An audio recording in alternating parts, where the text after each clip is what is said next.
Ya, selamat bertemu kembali anak-anak, semoga sehat semuanya.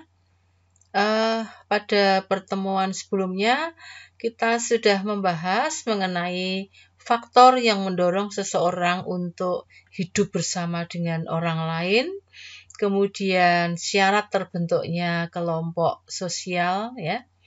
Nah, kali ini kita akan membahas kelompok sosial menurut Emil Durkheim. Ada dua macam, yaitu kelompok solidaritas mekanik dan kelompok solidaritas organik. Ini menurut Emil Durkheim. Ya. Nah, sekarang kita bahas yang kedua. Slide yang kedua, yaitu mengenai solidaritas mekanik. Apa yang dimaksud dengan solidaritas mekanik? Ya. Kelompok dengan solidaritas mekanik ini mempunyai ciri yaitu punya kesadaran kolektif yang sangat tinggi dan sangat kuat.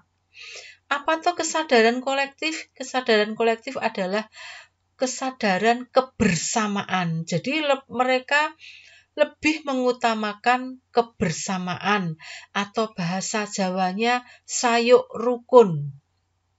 Ya. Nah, di dalam masyarakat dengan tipe solidaritas mekanik ini, mereka cenderung memiliki aktivitas yang hampir sama, yang serupa. Dan mereka memiliki tanggung jawab yang sama di dalam pekerjaan yang dilakukan bersama-sama itu. Sehingga apa?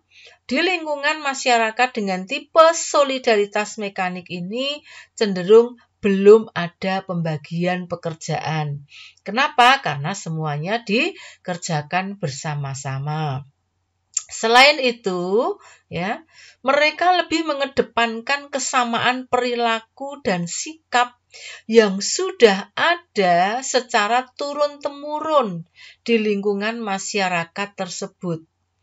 Sehingga masyarakatnya ini betul-betul kompak, menyatu, ya, bisa seia sekata. Nah, di dalam masyarakat yang seia sekata ini otomatis apa? Sikap individualistis itu sangat lemah. Ya. Jadi mereka lebih mengutamakan bagaimana enaknya bersama.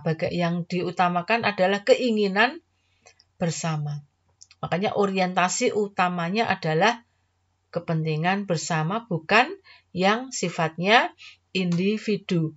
Nah, kalau ada salah satu anggota di dalam solidaritas mekanik ini melakukan kesalahan, mereka akan cenderung memberikan hukuman yang menekan supaya kapok, tidak melakukan kesalahan lagi. Karena apa? Bagi mereka, wah ini demi kebersamaan kok. Ada satu yang tidak kompak, mereka akan cenderung memberikan hukuman yang menekan. Nah, contoh solidaritas mekanik ini yaitu masyarakat pedesaan. Pedesaan ini bukan masyarakat kampung ya, yang masih betul-betul desa. Mereka cenderung masih memiliki pola kehidupan yang sederhana dan tingkat kolektivitas atau kebersamaannya itu sangat tinggi. Mereka mempunyai hubungan seperti keluarga ya. Misalnya di desa ada salah satu keluarga yang membangun rumah, maka keluarga ini tidak akan sungkan, tidak akan malu-malu meminta tolong tetangganya supaya membantu membangun rumah. Dan tetangganya pun mereka dengan sukarela akan bahu-membahu memberikan pertolongan di dalam membangun rumah. Atau misalnya ada yang melihat jembatan rusak. Mungkin tanpa ada yang menyuruh, ada yang ada kerentek memperbaiki, mengambil bambu, mungkin juga mencarikan tali. Kalau warga yang lainnya lihat, tanpa disuruh pun dia akan membantu. Warga yang lainnya lagi melihat akan membantu. Akhirnya secara bersama-sama tanpa ada yang menyuruh, pekerjaan bisa terselesaikan secara cepat. Nah, kebalikannya dengan masyarakat dengan tipe solidaritas organik. Nah, tipe ini berkembang pada masyarakat perkotaan yang relatif kompleks. Kalau di mekanik mereka tersatukan karena ada kesamaan, kebersamaan. Kalau di sini mereka dipersatukan justru oleh adanya perbedaan. Ya. Nah, pada masyarakat kota kita tahu ya, sudah ada pembagian pekerjaan secara jelas dan lebih terorganisir.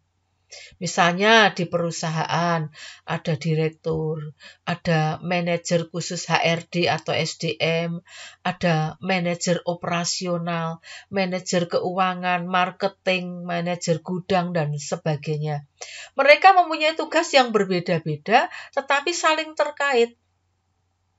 Jadi di dalam solidaritas organik ini, sekali lagi Bu Reni tekankan, mereka tersatukan karena adanya perbedaan.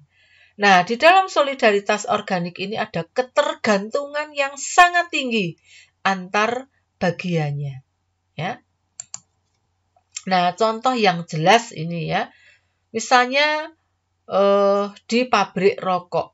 Dalam proses produksi berlangsung secara sistematis, spesialisasi di pabrik ini sangat mencolok. Misalnya, ada sekelompok pekerja yang bekerja di bagian filter kualitas tembakau.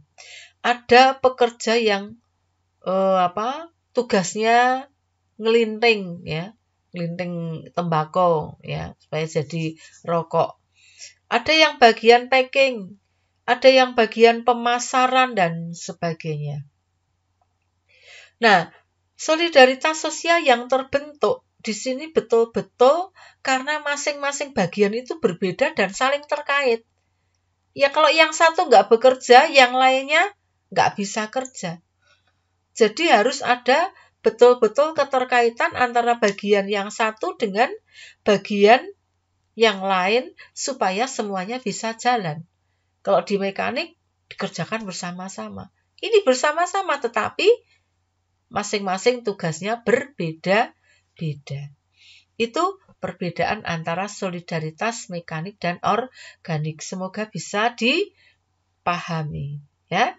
Kemudian untuk persensinya silakan kalian mengisi di komen nama, kelas, nomor absen. Bagi yang tidak mengisi dianggap tidak mengikuti pembelajaran. Begitu ya. Terima kasih, semoga bisa dipahami materinya dengan baik.